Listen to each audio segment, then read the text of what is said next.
Guys, Wikipedia channel में आपका स्वागत है। मैं विपुल जैन आज आपको बता रहा हूँ रिलेशन। एनसीईआरटी बुक्स में ये सेकंड टॉपिक है। आइए देखते हैं रिलेशन के बारे में।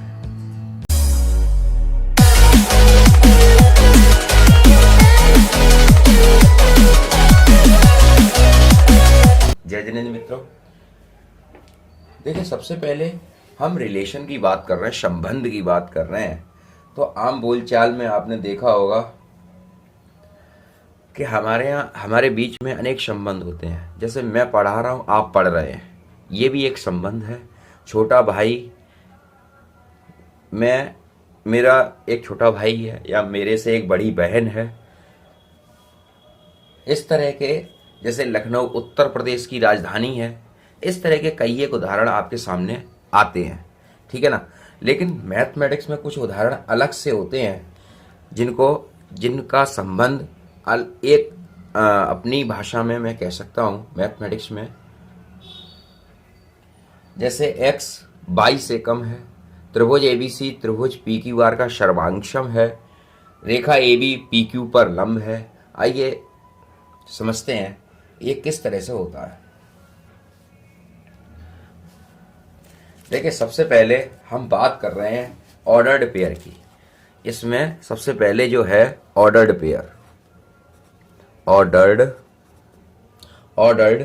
पेयर, इसे बोलते हैं क्रमित युग्म। संबंध को समझने से पहले इन बातों को हमें समझना पड़ेगा कि ऑर्डर्ड पेयर होता क्या है, ठीक है। देखिए मैं आपको परिभाषा से स्पष्ट कर दूं। क्रमित माने क्रम से, और युग्म माने होता है जोड़ा, ठीक है। क्रम से यानी क्रमित ये हो गया, और युग्म माने होता है जोड़ा, ठीक है। अब आप समझ लीजिए यहां पर मैं किसकी बात कर रहा हूं। देखिए हम अभी तक पढ़ते हुए आए थे समुच्चय। देखिए जैसे मैं यहाँ लिखता हूं, मानो समुच्चय, एक समुच्चय, इसके दो अवयव हैं। एक समुच्चय, सपोज मानिए एक सेट है जिसके दो मेंबर हैं, स्मॉल a और स्मॉल b, ठीक है। हम इसको मानते हैं फर्स्ट मेंबर और इसको मानते हैं सेकंड मेंबर, ठीक है। एक समुच्चय है, एक सेट है जिसमें दो मेंबर्स हैं a और b, जिसको हमने पहला मेंबर माना है, इसको हमने दूसरा मेंबर माना है। यह क्रमित युग्म कहलाता है, ठीक है। इसको हम यह क्रमित युग्म कहलाता है।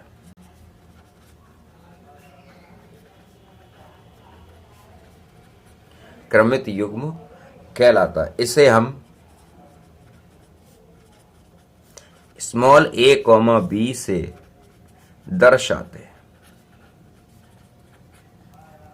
ठीक है। मेरी बात आपको समझ में आ रही है? a b से दर्शाते हैं।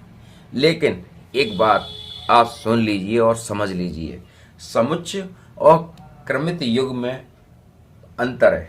समुच्चय और क्रमित युग्म में अंतर है। देखिए समुच्चय, जानने वाली ये बात है, समुच्चय में a b लिखो या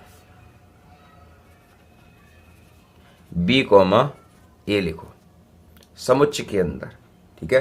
क्योंकि समुच्चय में पदों का इधर से उधर लिखने पर कोई फर्क नहीं पड़ता। लेकिन क्रमित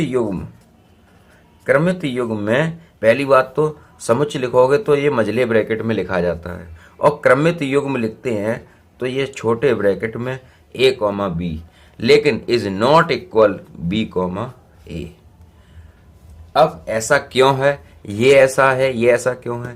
क्रमित युग्म को अगर हम देखिए, ये पहला मेंबर है इसका फर्स्ट, और ये इसका सेकंड मेंबर है, ठीक है। इसमें ये पहला है और ये सेकंड है, ठीक है। क्रमित युग्म को अगर हम ग्राफिकल मेथड से देखें, ठीक है, क्रमित युग्म को अगर हम ग्राफिकल मेथड से देखें तो क्या बनेगा, ग्राफिकल मेथड से अगर हम देखते हैं, ग्राफ पर अगर ये बना है, जैसे ए बराबर मैं मान लेता हूँ सपोज 3 है और बी बराबर मानता हूँ 3,4 है। अगर मैं इसको प्रेजेंट करूँ, इसको मैं प्रेजेंट करता हूँ एक्स, एक्स डैश, बाई और बाई डैश। ये पहला है तो मैं इसको 3 ऐसे चलेगा, 1 2 3, और ये 4 ऐसे चलेगा, 1 2 3 4। ये आ रहा है यहाँ पर 3,4। अब मैं इसकी बात कर रहा हूँ, मैं इसको लिख दे रहा हूँ 4,3, क्योंकि बी हमारा 4 है और ये ए हमारा 3 है, तो ये चेंज हो जाएगा।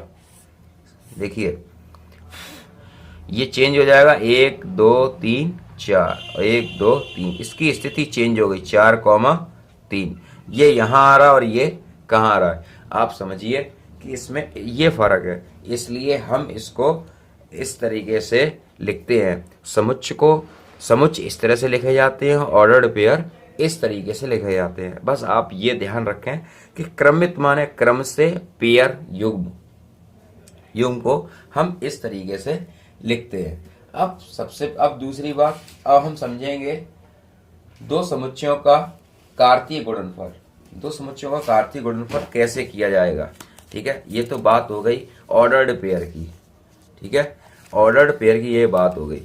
अब हम समझेंगे इसको दो समुच्चयों का कार्तीय गुणनफल। दो समुच्चयों का कार्तीय गुणन, ठीक है, दो समुच्चयों का कार्तीय गुणन, Cartesian product of two sets, इसको इंग्लिश में बोलते हैं Cartesian product of two set, ठीक है। ये हो गए आपके टू सेट्स। अब इसमें करना क्या है, कैसे करना है, इसकी एक डेफिनेशन होती है, वो आप समझिए। इसकी डेफिनेशन है क्या, इसकी डेफिनेशन है, यदि ए और बी, ए और बी दो अरिक्त समुच्चय हैं, यदि ए और बी दो अरिक्त, अब यहां समझ लीजिए दो अरिक्त समुच्चय हैं। यदि ए और बी दो अरिक्त समुच्चय हैं, small A belongs to capital A, small B belongs to capital B, तो सभी संभव क्रमित युग्म ए कॉमा बी से बने समुच्चय को ए और बी का कार्तीय गुणन कहते हैं। अब अरिक्त की बात कहते हैं, रिक्त होता है यानी कोई मेंबर इसमें ना हो, तो A is not equal 5 and B is not equal 5, ठीक है।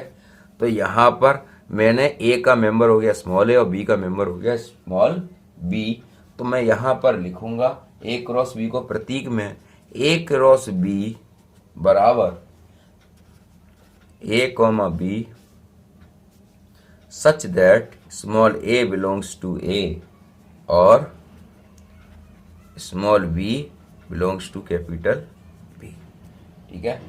ए क्रॉस बी के उन सभी क्रमित युग्मों का समूह जिसमें प्रथम मेंबर ए है और द्वितीय मेंबर बी है।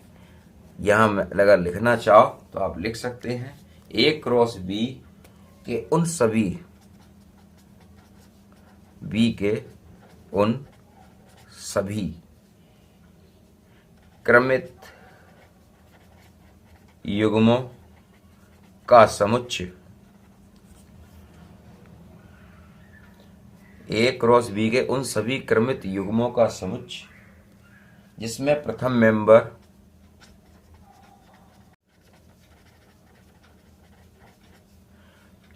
मेंबर स्मॉल ए तथा सेकंड मेंबर स्मॉल बी है, ठीक है। अब इसी प्रकार मैं इसको इस तरह से लिखूं, बी क्रॉस ए, तो ये हो जाएगा B comma A such that small B belongs to capital B और small A belongs to capital ए।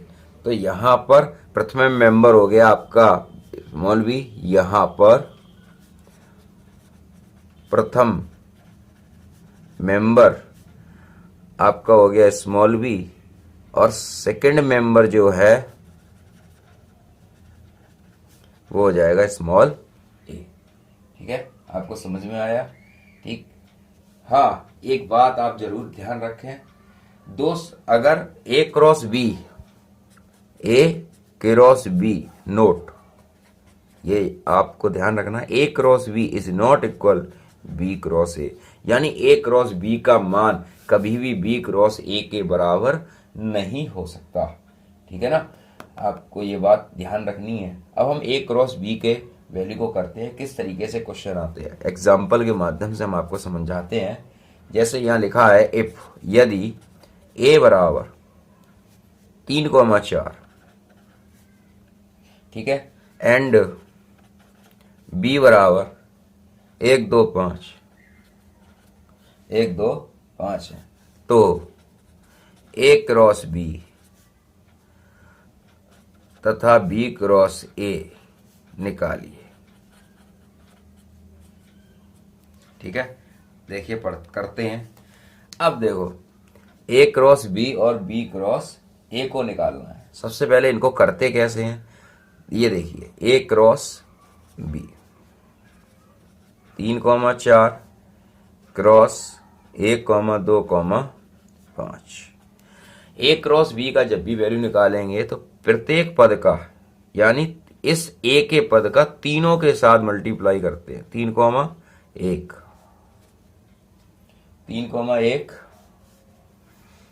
चाहे आप इसे छोटे ब्रैकेट से लगाएं चाहे आप बड़े ब्रैकेट, इस तरह से लिखते हैं 3,2 और 3,5, और ये लिखेंगे 4,1, 4,2 और 4,5।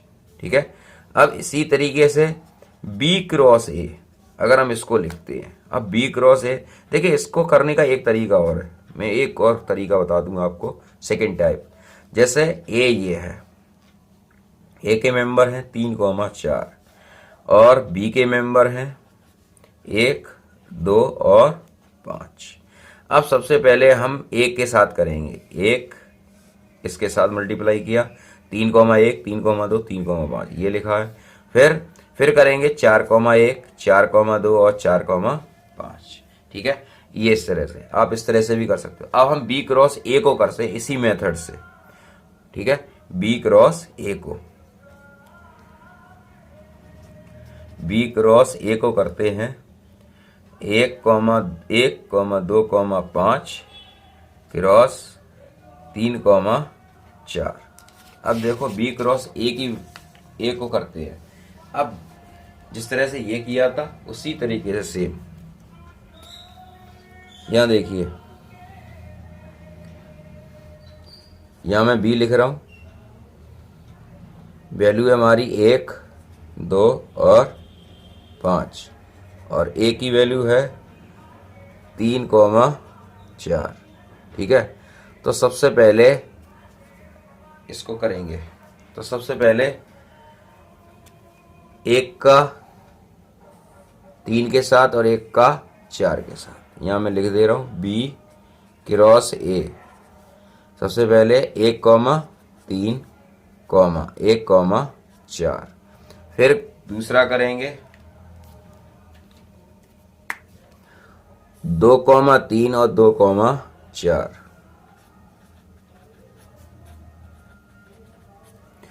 अब तीसरा करेंगे 5,3 और 5,4।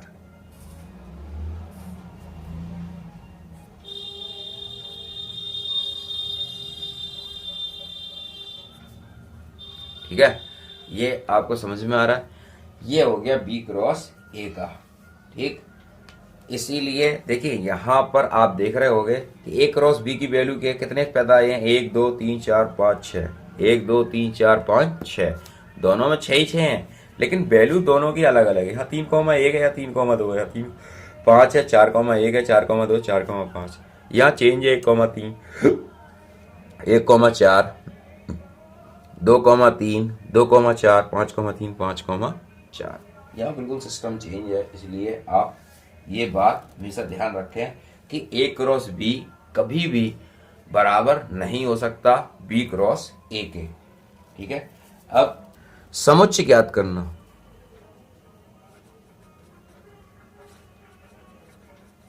समुच्चय ज्ञात करना। जब कार्तीय गुणन दिया हो,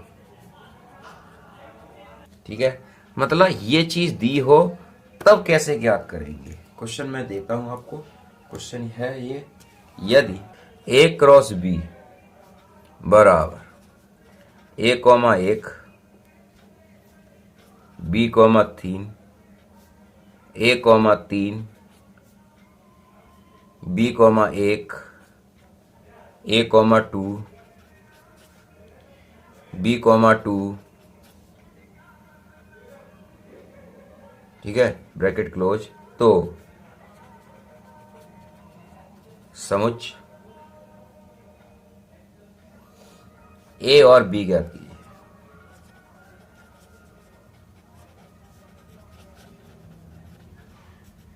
ठीक है, अब यह समझिए यहां किस तरीके से हमें करना है। अब यहां पर हमें कुछ नहीं करना।